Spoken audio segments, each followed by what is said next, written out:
Assalamualaikum warahmatullahi wabarakatuh. Di sini kami dari kelompok 3 akan menjelaskan tentang teori kecelakaan kerja dari mata kuliah kesehatan dan keselamatan kerja. Next.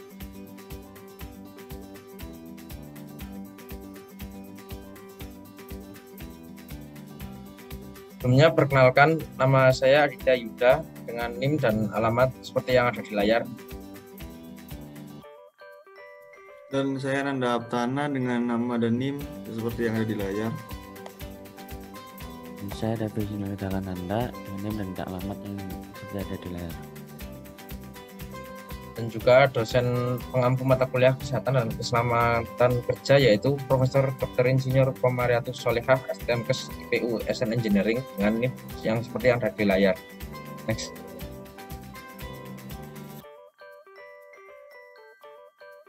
Tak lupa kami ucapkan terima kasih kepada Bapak Rektor serta jajaran Wakil Rektor 1-4, kemudian Dekan Fakultas Teknik Universitas Brawijaya, kemudian ada Kaprodi Teknik Industri Fakultas Teknik Universitas Brawijaya, dan dosen pengampu mata kuliah Profesor Komariatus Solehah. Dan berikut merupakan isi dari presentasi yang akan kami lakukan, yaitu pendahuluan, isi dan pembahasan, serta penutup dari teori kecelakaan kerja.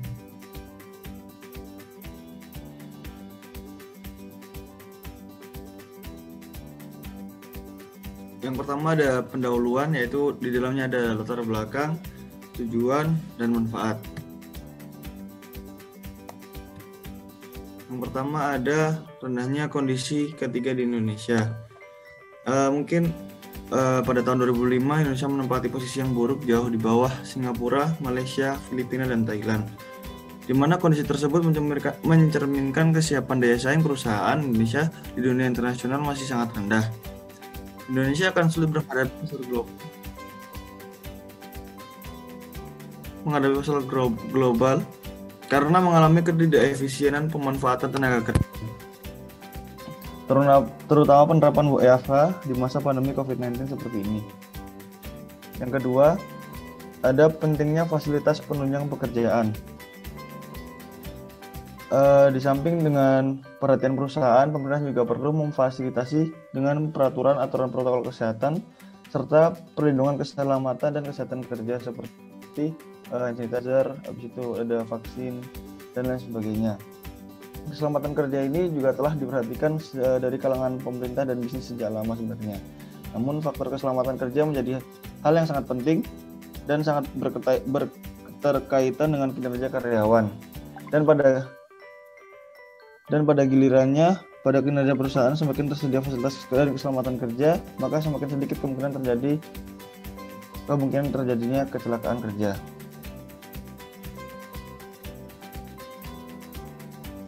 Yang ketiga ada pelaksanaan K3 untuk mengurangi kecelakaan kerja. Yaitu ada pelaksanaan protokol kesehatan dan keselamatan kerja adalah merupakan salah satu bentuk upaya untuk menciptakan tempat kerja yang aman, sehat, bebas dari pencemaran lingkungan sehingga dapat mengurangi atau bebas dari kecelakaan kerja dan penyebaran COVID-19. Yang pada akhirnya dapat meningkatkan efisien dan produktivitas kerja. Selanjutnya ada dampak dari kurangnya kepedulian ketiga terhadap kecelakaan kerja. Kecelakaan kerja tidak hanya menimbulkan korban jiwa maupun kerugian material, namun juga mengganggu proses produksi secara menyeluruh, merusak lingkungan yang pada akhirnya akan berdampak pada masyarakat luas. Jadi setiap orang membutuhkan pekerjaan untuk memenuhi kehidupannya. Nah, dalam bekerja juga diperlukannya keselamatan dan kesehatan kerja, yang merupakan faktor yang sangat penting untuk diperhatikan.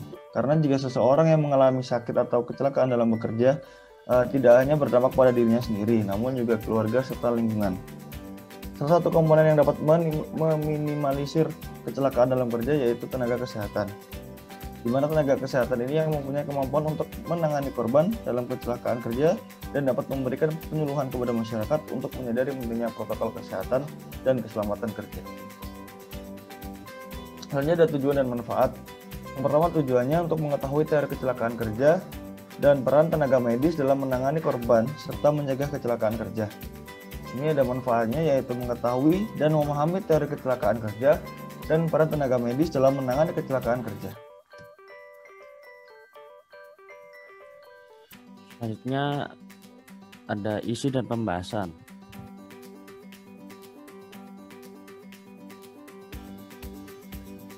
Yang pertama ada pengertian kecelakaan kerja. Jadi di sini yang pertama menurut Permenaker, kejadian tak terduga dan tidak dikehendaki yang dapat menimbulkan korban dan harta benda. Sedangkan yang menurut OHSAS, kejadian pada pekerjaan yang bisa menyebabkan cedera maupun kematian.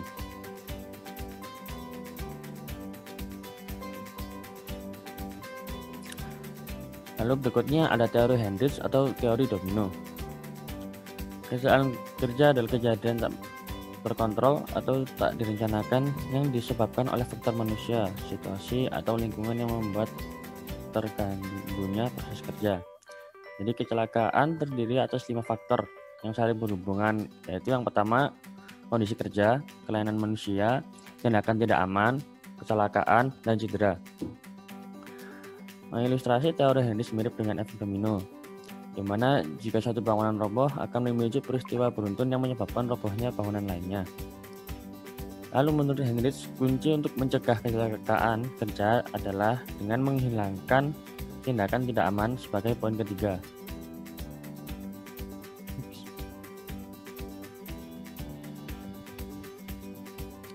Lalu berikutnya ada teori multiple faktor. Faktor-faktor yang berkontribusi dalam teori ini mencakup 4M, yaitu man, media, mesin, dan manajemen. Yang pertama ada faktor man atau faktor manusia yang meliputi usia, gender, dan kemampuan. Kemudian ada faktor media yang meliputi lingkungan kerja, misalnya seperti suhu, bisingan, jalan, dan ruang kerja dari media dari orang itu sendiri. Kemudian ada faktor mesin yang meliputi ukuran, berat, bentuk, bahan, dan sumber energi dari mesin itu sendiri. Dan kemudian ada dari faktor manajemen yang meliputi gaya manajemen, struktur organisasi, komunikasi, dan prosedur perusahaan yang dijalankan di organisasinya. Dari kedua teori kecelakaan kerja tersebut dapat disimpulkan bahwa yang menjadi faktor penyebab kecelakaan kerja yaitu faktor manusia dan faktor lingkungan.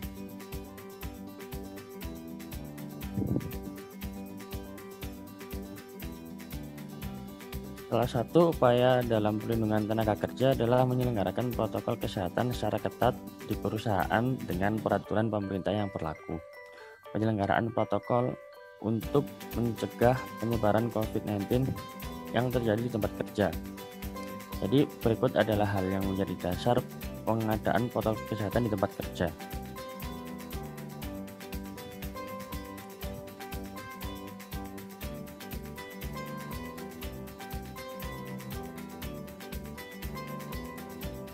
Berikut adalah kesimpulan dari yang telah kami paparkan sebelumnya, yaitu sebagai suatu sistem program yang dibuat bagi pekerja maupun pengusaha, kesehatan dan keselamatan kerja atau K3 diharapkan dapat menjadi upaya preventif terhadap timbulnya kecelakaan kerja dan penularan COVID-19. Peran tenaga kesehatan dalam menangani korban kecelakaan kerja adalah menjadi melalui pencegahan sekunder, dilaksanakan melalui pemeriksaan kesehatan pekerja yang meliputi pemeriksaan awal, pemeriksaan berkala, dan pemeriksaan Next. Berikut adalah saran dari yang telah kami jabarkan sebelumnya, yaitu kesehatan dan keselamatan kerja sangat penting dalam pembangunan karena penularan COVID-19 dan kecelakaan kerja akan menimbulkan kerugian ekonomi suatu perusahaan atau negara. Oleh karena itu, K3 harus dikelola secara maksimal.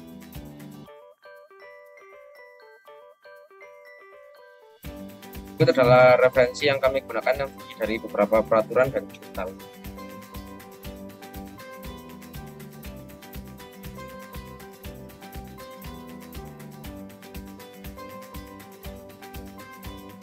Terima kasih. Sekian presentasi dari kelompok kami. Kurang lebihnya kami mohon maaf. Apa ada pertanyaan?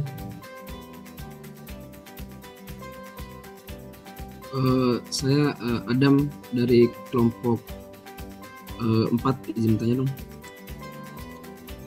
Ya, silakan. Tadi yang teori Hendrik, yang teori domino, bisa dilihat nggak?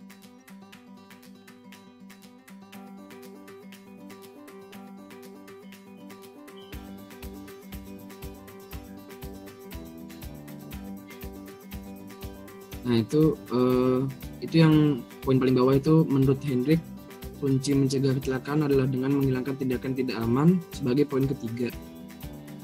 Itu kan kalau kerja di industrial atau kerja di konstruksi kan juga nggak lepas dari tindakan tidak aman. Maksudnya sama contohnya dari menghilangkan tindakan tidak aman tuh gimana ya? Cukup.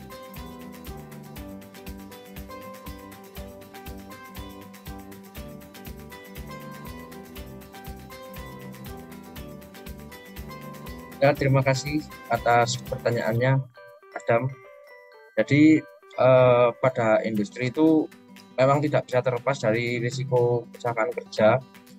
Namun yang kami tekankan di sini adalah upaya untuk meminimalisir hal tersebut. Yaitu salah satunya caranya adalah dengan penerapan SMK 3 yang seperti pada kasus yang kami angkat ini, yaitu penerapan protokol kesehatan secara ketat. Terima kasih. Apakah sudah menjawab?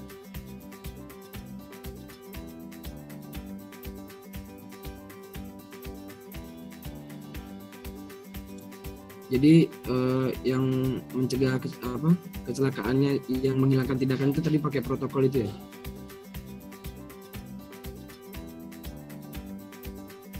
Ya, jadi salah satu cara kami meminimalisasi kejadian kecelakaan kerja adalah yang pada saat di kasus yang kami angkat adalah dengan penerapan protokol kesehatan secara ketat.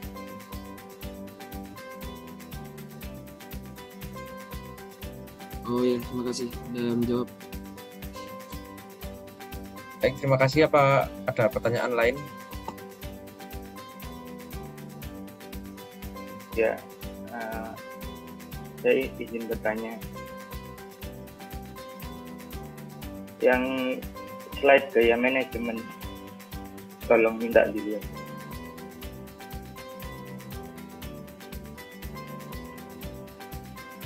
Nah, yaitu nama Primadana Aliasa dari kelompok 3, izin bertanya. Yang gaya manajemen itu maksudnya apa? Terus kan faktor-faktor yang berkontribusi. Nah, gaya manajemen itu kan itu apa? Kemudian gaya manajemen yang seperti apa yang bisa berkontribusi dalam faktor tersebut.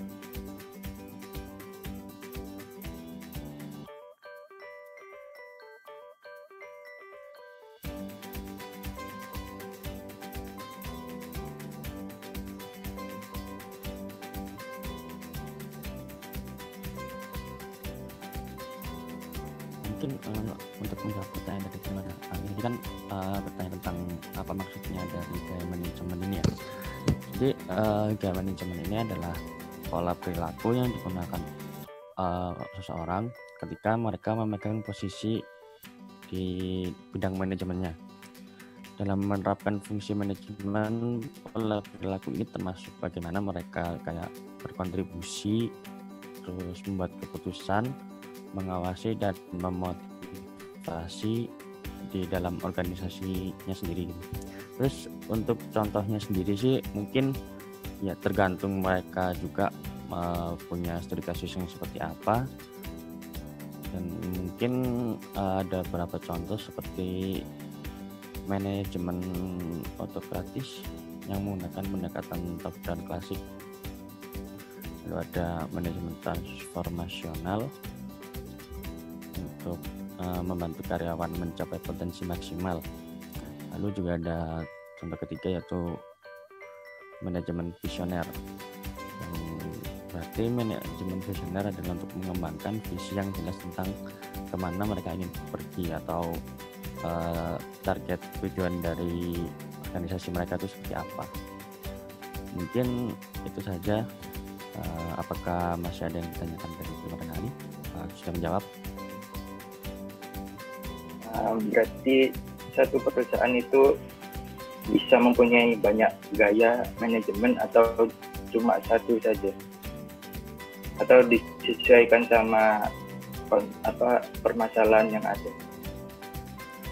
Kalau menurut saya sendiri sih mungkin bisa punya banyak gaya manajemen ya kan, soalnya gaya manajemen ini seperti cara memanajemen jika misalkan ada sebuah krisis dalam suatu perusahaannya, jadi dia bisa menggunakan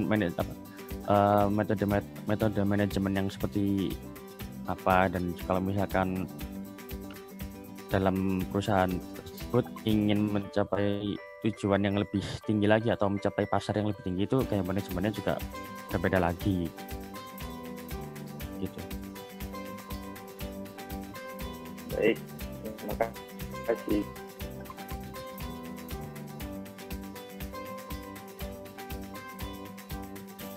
Ini cukup sekian presentasi dari kelompok 3. Kurang lebihnya kami mohon maaf. Wassalamualaikum warahmatullahi wabarakatuh.